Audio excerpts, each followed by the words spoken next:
Remember in the book, Postman mentioned The Day After, a disturbing movie in the 1980s talking about the possibility of a nuclear catastrophe. Today I'm not going to talk about nuclear threat. I'm going to talk about what's defining our lives and our media public discourse today when the era of television is already yesterday. The day after television, the answer is clear. It's the internet.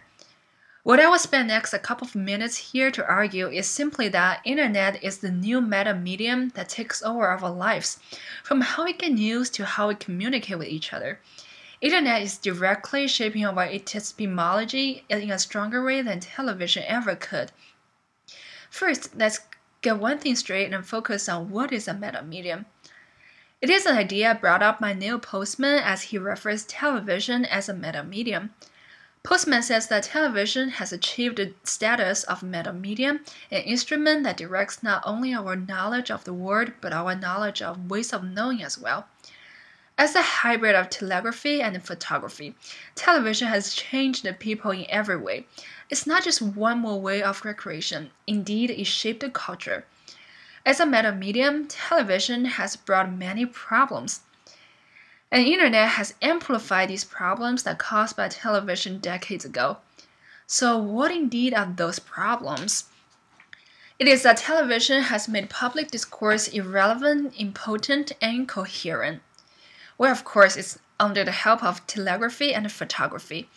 Now let's look at those problems specifically. I put irrelevance and impotence together because those two really go together. Indeed, irrelevant information is impotent. Telegraphy makes it possible and easy to overcome time and space limit. Today, in the age of internet, we can literally get information from everywhere on Earth in not even a second. All you need to do is click on the Google button. As the time and space limit is overcome by technology, the speed we get information is drastically accelerated. It's all about speed now. If you think television can spread out news fast, then it's nothing comparing to the internet. Speed really defines the internet. Everything spreads out like virus on the internet or even faster. Actually, internet is so fast that what's popular on it gets its own name, internet meme. We will examine some of them later when we get to the incoherent part. We now hear everything from everywhere, but to be everywhere is to be nowhere, as the Roman philosopher Seneca said 2,000 years ago. As Thoreau implied, telegraphy made relevance irrelevant. One thing that fast speed leads to is a huge quantity of irrelevant information. Postman says that for the first time in human history, people were faced with the problem of information glut, which means that simultaneously they were faced with the problem of a diminished social and political potency. Comparing to what internet brings in, the information glut caused by television is like nothing. Internet is no longer just spreading out news and public events. It redefines information. It comes in forms of personal messages, videos, photos, tweets, blogs, etc. Let's see what internet is capable of now. Every minute, YouTube users upload 48 hours of new video. Google receives over 2 billion search queries. Consumers spend more than $270,000 on online shopping. Instagram users share more than 3,000 new photos. Attention, this is every minute. Social networks plays a major part in today's internet and is the most obvious display when it comes to the speed and irrelevance and impotence. Social networking enables all kinds of big or small incidents in everybody's life spread out like a virus. Every day, Facebook creates 45 million status updates, while Twitter creates 5 million tweets every day. Now everything becomes everybody's business. And I have to ask here, how much of information we receive every minute from the internet is actually useful and relevant to our lives? What's it good to know about that your friend's cousin got drunk last night? Everybody is creating information, but how much of them is actually beneficial? But how many of us can live off internet, away from all the social networks today? Not many, I can say. which is to say that we are all stuck in this pseudo-context internet creates for us. Everything here is fragmented and irrelevant here. Scientific evidence shows that internet, with constant distractions and interruptions, is turning us into scattered and superficial thinkers. Since television age, we've been obsessed with trivias, and it only gets worse today.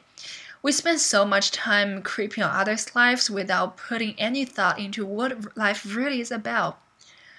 From here, we can see that the internet is changing the way we think and approach to life. What a meta medium, right?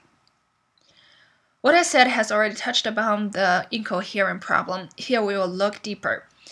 Incoherence comes from lack of context, and everything is just kind of out there. Photography has contributed to this problem more because photography needs no context. Postman says that, like telegraphy, photography recreates the world as a series of idiosyncratic events. One thing jumps out of here is the idiosyncratic events.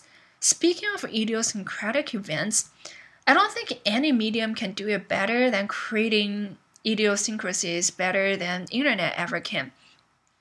And those idiosyncrasies exist under the name of internet meme, which I've mentioned earlier. Let's look at some now.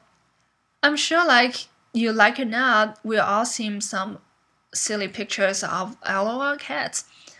And I don't really know how many Harlem Shakes video exactly there are on the YouTube.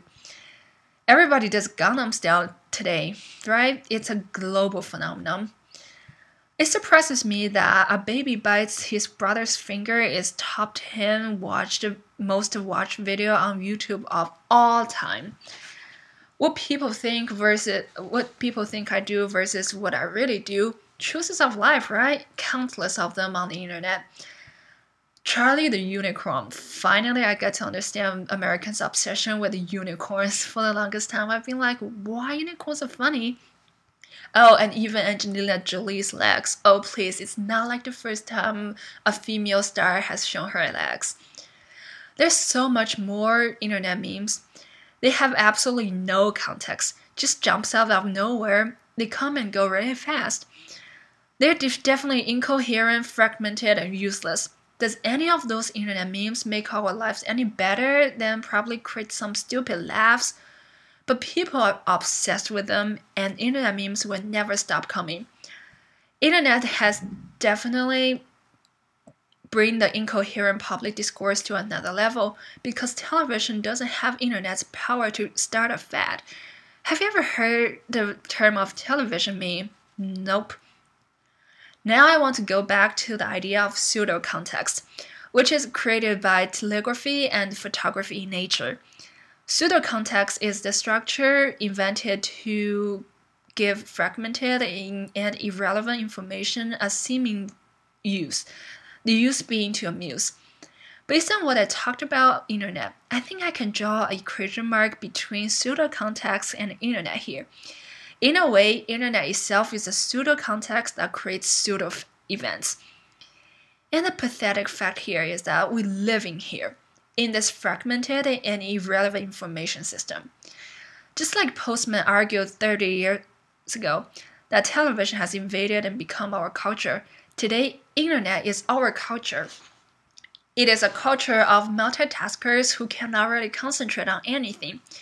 There's a constant news popping out in the internet. We are living in the culture of constant distractions. With cell phones, internet is literally with us everywhere.